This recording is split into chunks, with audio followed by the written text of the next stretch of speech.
You have to remind yourself that you got married because you needed somebody else's help. You needed somebody else to come alongside you to achieve your life purpose. But if you are kind of treating him as an add-on or something that's even in your way, that's going to communicate disrespect in your marriage.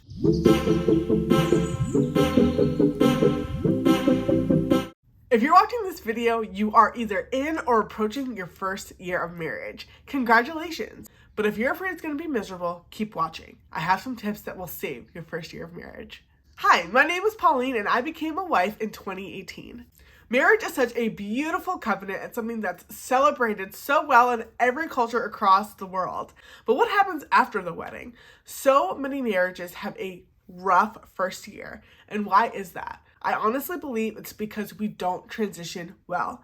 Change is already hard on its own, but it's even harder when we don't prepare. And if we're honest, most of us prepare more for our wedding day than we do our actual marriage. So what do we do to transition well during marriage? Marriage does not have to be as miserable as everybody tells you it's going to be, or even as miserable as the marriages that you may have witnessed firsthand on your own. Here are 3 tips to avoid the misery of the first year of marriage. First is make the least amount of transitions as possible. Sameness and security creates ease. You need something to hang your hat on. If you're already super familiar with your job and with your car and with your dog or your cat or whatever situation you're in, that gives you more energy and more brain capacity to focus on learning your spouse and building your brand new marriage. Don't put too much pressure on yourself. Our first year of marriage, I started a new job 2 weeks before our marriage, and it was a blessing because it was more money, but it was a lot of stress on me. That's something that I wouldn't do again. So many times we want to do everything new when we start a new venture or on a new journey. We want to get married, we want to buy a house, we want to get a new dog, we want to start new jobs, we want to buy a new car, we want to do all the new things the year that we want to get married. But I'm telling you, that's a huge mistake. Too much new causes anxiety. It's going to cause anxiety in you. It's going to cause anxiety in your husband. You need to guard and protect your emotional stability.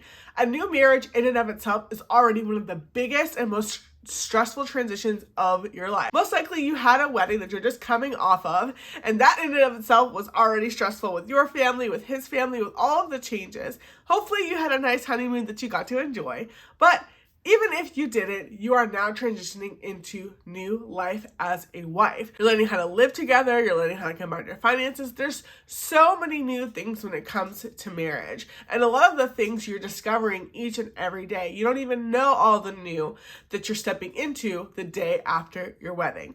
Make sure your marriage is the main focus your first year. A lot of couples decide to buy a house together first year of marriage. If you don't have to, or if it's not something that's already done, I would say wait.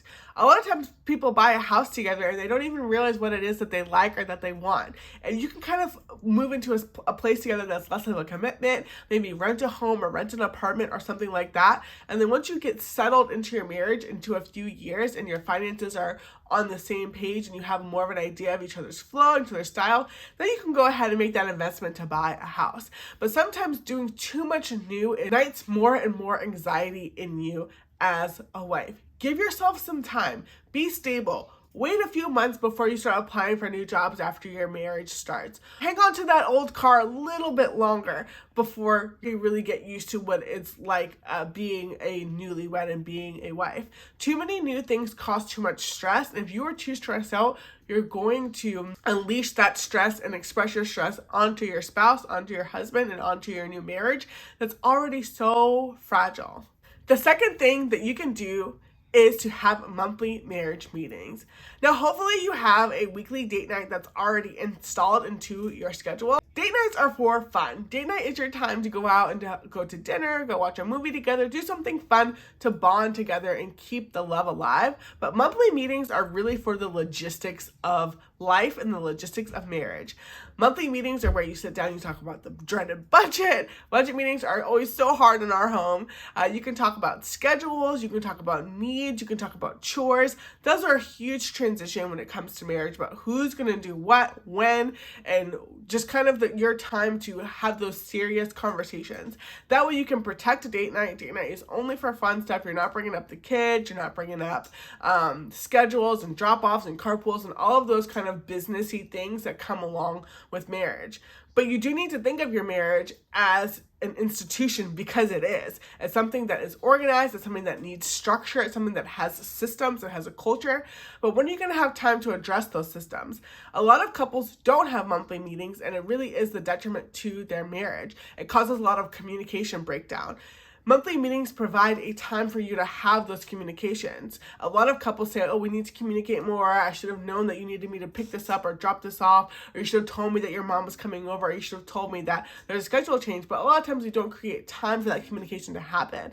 Monthly meetings provides a space for that communication to happen so that you and your spouse, your new spouse, can communicate well.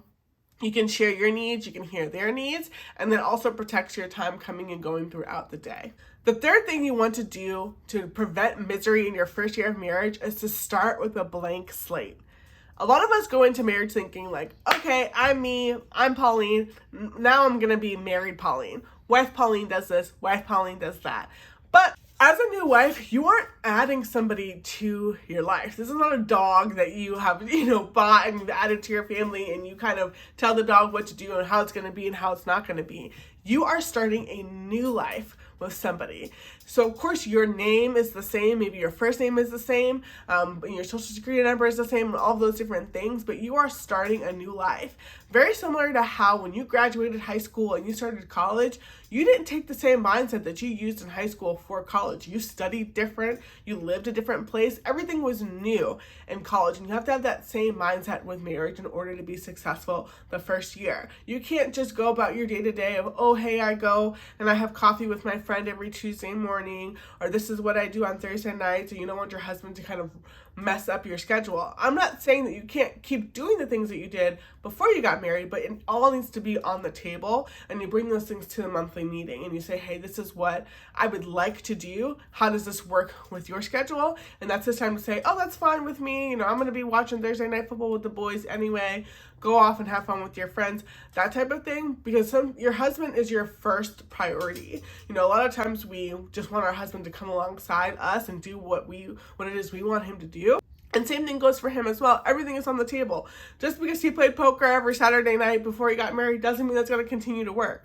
So everything is a blank slate. And the reason why that approach and that mindset is important is because it communicates respect to your husband. It lets him know, like, hey, you're my first priority. Yes, I would like to go out with the girls. Yes, I would like to go to this yoga class or whatever it is that you would like to do. But it lets him know, hey, you come first. Is this okay with you?